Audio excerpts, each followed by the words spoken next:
Good morning, everyone. Welcome along to Wealth Coffee Chat. Got a few little technical difficulties this morning. My mouse is playing up, but anyway, welcome to another Wealth Coffee Chat, folks. Thankful Thursday. Good to have you here. Good to see a few of the early birds up and at it. Deb, always there. Fabulous. Kevin, early morning here, late evening there. Florida. Hey, morning, Tim and Donna. We've got Chris, Afshin, Nigel, Bryce. A few in the house. David, good morning. And there's Alex all the way from Cairns. Good to see you, folks. Great to have you on this morning. Hope you're well, wherever you are, whatever you're up to. Do the quick intros, as we always do. Jason Witten's my name. If you didn't already know, most of you do. But if you knew, if by chance, for some weird and wonderful reason, that you found us new or you're in our coaching and mentoring program, you've just joined, welcome. Fabulous to have you here. I've been property investing well over 20 years, done a few deals, helped a few people, many thousands, actually. And along the way, learnt one or two things, maybe what not to do. That's important sometimes too, the things you shouldn't do. And then maybe some of the things that you should do. And each morning, get together with some passionate, crazy people just like you to maybe see if we can stay on track when it comes to our property investing. Try and work out what's real and what's not out there in the world of information, knowledge, media, madness. What's going on? So, welcome to the show. Good to have you here. Andy's, yeah, I think Andy's connected, Donna. I think Andy's connected his channels to my restream. So somehow that's happened. I might see if we can make sure that that doesn't confuse people. But thank you. I'm not Andy. I'm Jason. Hopefully, that's not too confusing for people.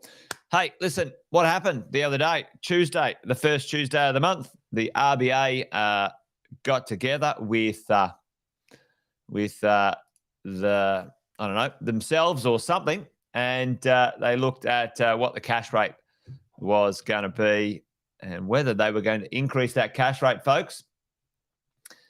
And they didn't. They didn't increase the cash rate. They said we're going to leave it where it is, and that's great news, good news for us as property investors. What does that mean?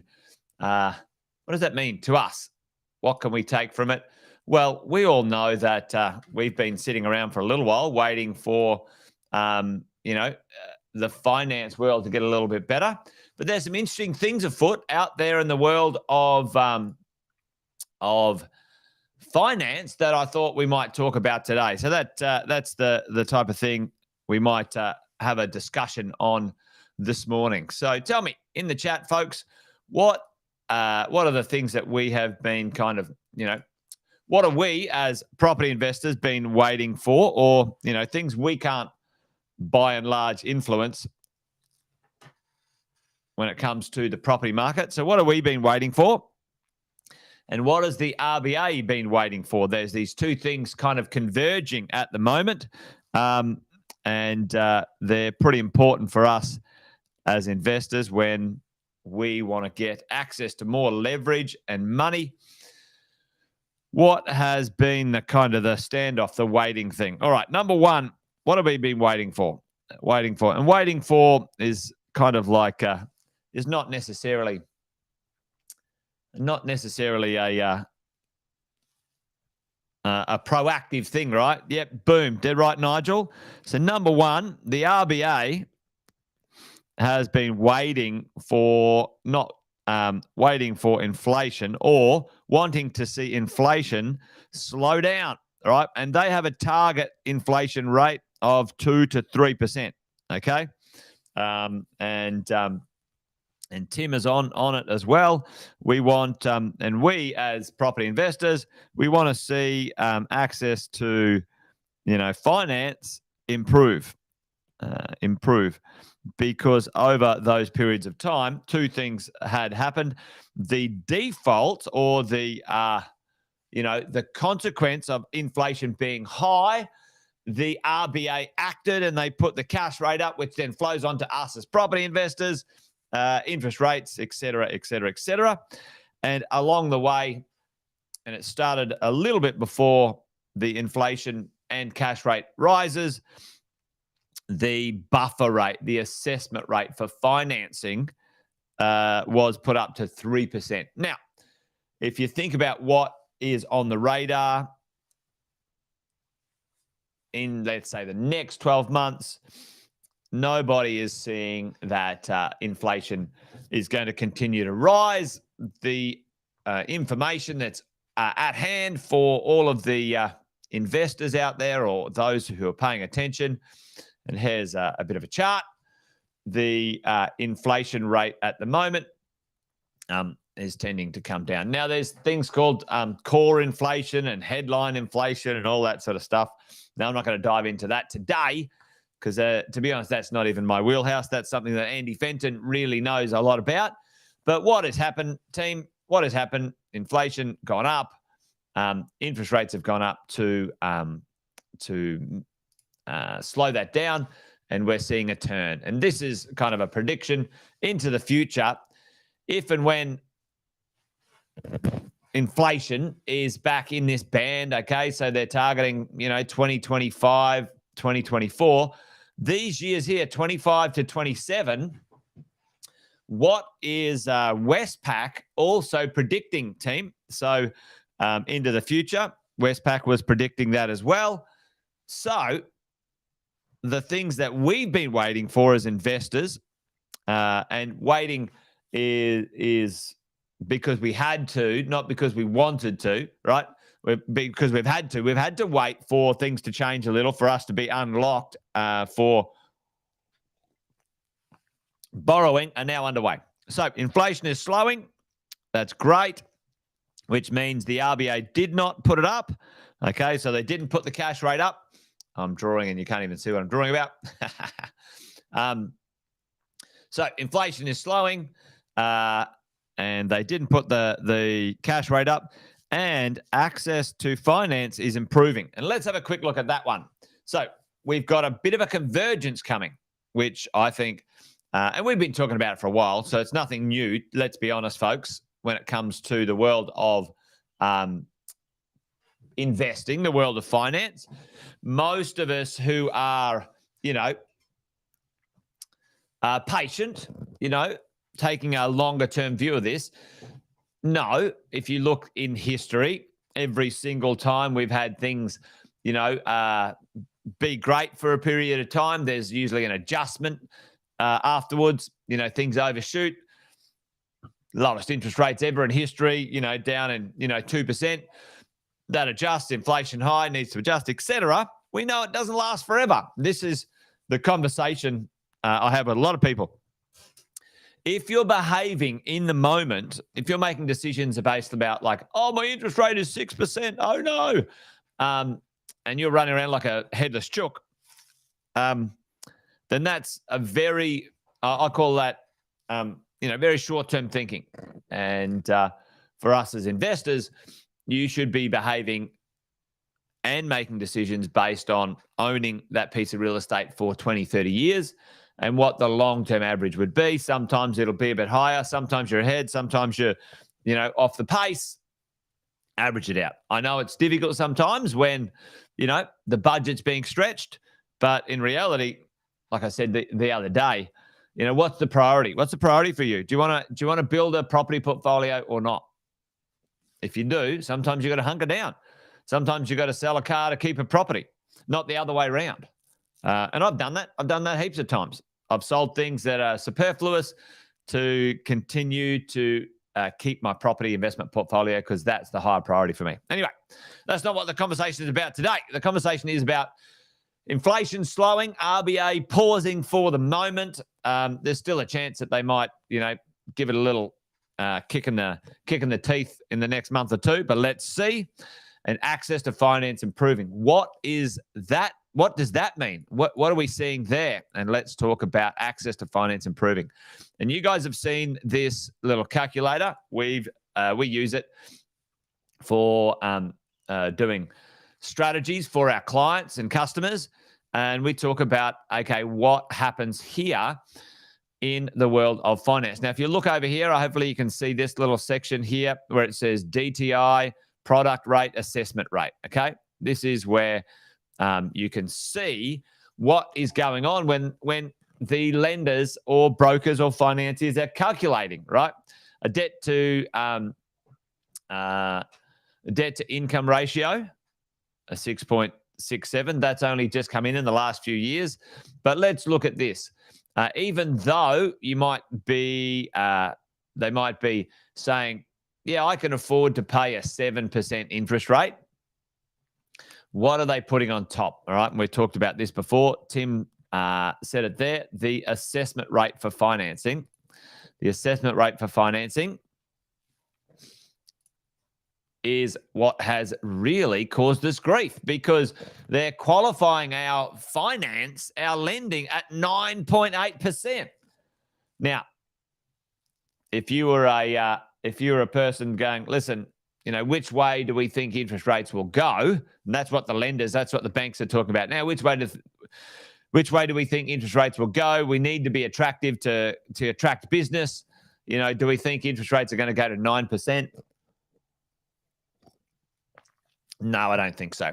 And why are we seeing that? What's going on out there in the world of finance? There's a couple of things.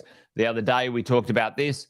The lenders are telegraphing, in certain ways that they think the interest rates will go down over the next 2 to 3 years. And they're showing that fixed interest rates, a 1 year and a 2 year fixed interest rate, is more expensive than a 3 year fixed interest rate. Okay. And what they're trying to do, folks, is lock in the cost of money on 3 year fixed interest rates at what at today looks like a lower interest rate for the future. But most of the lenders believe that within 2 years, the floating interest rate, the variable rate, will be lower than the fixed 3 year interest rate. All right. That's what that means. Anyway, that wasn't about today's chat. All right. So let's have a look at this. I've put in here Tommy Test. I've just put in, this is very simple. It's not very complicated, this scenario, but just to show you something that's going on, $150,000. We're looking, let's try and lend, $600,000, to buy a property. And over here is the capacity, max capacity, and the assessment rate. Okay. Now, what showed up in the calculator, which is pretty interesting, we've seen it happening a bit, is this additional information. check out this. Apply special refinance assessment. Check policies here. Hey, here's a few that are doing it. Let's turn this button on. Watch over here, folks. Watch the max capacity borrowing and then watch the assessment rate, okay, when we turn on this little button. So let's see what happens. That one's on. And, oh, look at that. Some of the lenders, see CBA up here, check it out. They dropped the assessment rate. Did you see that? Did you see that? The assessment rate there dropped 2%. Now, interesting, dropping the assessment rate, winning the refinance game, getting some cashback offers. There's a few out and about as well. Pretty interesting when it comes to this stuff. And if you go and have a look at the policies, this is where we find out what the fine print is on this one, right? That you still have to have a debt to income ratio that's low, and make sure you can afford the repayment. And then, have a look at the loan to value ratios. And in there, 80, 90%. So that's pretty cool. That's pretty cool. What does that mean to us? What does it mean to all of us right now, folks, when it comes to the world of finance? Well, makes me a little excited, to be honest. Hopefully it makes you excited. Now, it might be boring and might be very inconsequential in the scheme of things. However, what does it mean? What does that mean to us right now? We've got a few things, right? Number one, inflation down, interest rates on pause, right? Into the future, the interest rates, because we've got some economic slowing, okay? Interest rates will go down. We know they will. And the cash rate will go down. Now, Westpac believes by 2025, the cash rate will be down a full 1%. All right? Full 1%. What does that mean to us? Okay, well, for some of us right now, we might look at a property, right? And it might be either neutral or negative cash flow, right? Some quality properties. And because the interest rates are 6s and 7%, and still the rents are growing, the rents are still growing. Maybe that property is negative cash flow, 3-5 grand pre-tax, maybe even neutral or just a little bit positive after tax. But what I would say to all of you, if you're looking to purchase a property now and it might be a little negative cash flow, there's a couple of strategies you can deploy. All right. Sam coined this phrase the other day. If you have a look at the let's go 2022, 2023, 2024. And 2025, right? And so kind of interest rate like this. So if you go, oh, it's back. If you go, all right, interest rate, let's go 4%, 6%, 6%, 5%, okay? So the interest rate kind of like this, folks, as we go along. And Sam talked about this concept the other day, which was quite cool. It's like jump the hump. All right, jump the hump, folks. So right now you could deploy what's called an off-the-plan strategy, which is 2 years away, okay? Well-priced, well-bought, well-positioned. You can buy it today, and then you can settle it when the interest rates are down. So this high interest rate world wouldn't apply. So that's one strategy you could do. You can still control and own the property. You can still control, you still own, but you don't have to pay for it in the higher interest rate regions, which is not too bad. Or you buy an existing property. You buy something today, existing, and at some point it might be a little bit negative, but when that interest rate comes down, your property will be positive. okay? Positive cash flow in the future. And I say that to all my clients all the time. When you do your cash flow calculations, don't only do your cash flow calculations based on today, right? Based on today. Mean reversion. You're dead right, Tim. It's a very simple conversation that most economic growth rates and things like that end up having some long-term average, and they go up or down in an average line. Anyway, I didn't explain that very well, but that's something that we could get Andy Fenton to do. Yeah, and it doesn't. Yeah, you're dead right, Nigel. It doesn't take into consideration any of the other stuff that's going on, folks. Right, where we've got massive population growth over the next 5 years. It's huge. It's massive. Like, it's the biggest population growth we've seen. Immigration. It's going to unlock finance. There's going to be supply issues. Suppliers constrained. So that's going to be good news for us as property investors if you own real estate. Not so great news for those who don't.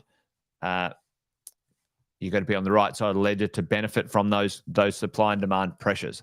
All right. And there's many other positive things. Yeah. And it's not necessarily positive. It's good for our property prices and rents, but it's shit house for the real estate delivery and construction industry. But anyway, I think I'll leave that for another day.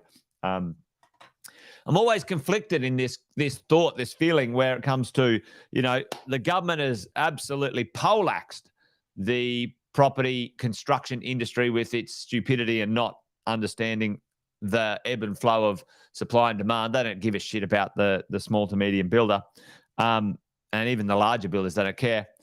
So on the flip side of it, we benefit from supply being constrained, but I don't like it being constrained by, maniac friggin' politicians doing stupid stuff. Anyway, there you go. Mini rant over. Wealth Coffee Chat done and dusted, folks. That's it. Basically, hey, inflation's going down by the look of it. Cash rate paused. Awesome stuff. And early indications from some of the lenders that they are self-reducing the assessment rate to write loans. So exciting times. Time to crack on. Anyway, that's it, folks. Wealth Coffee Chat done and dusted. Thanks for joining me today. You guys know the drill. We got a saying around here: this thing's a marathon, not a sprint. It takes time. Do not make decisions based on really short-term, temporary things that are going on.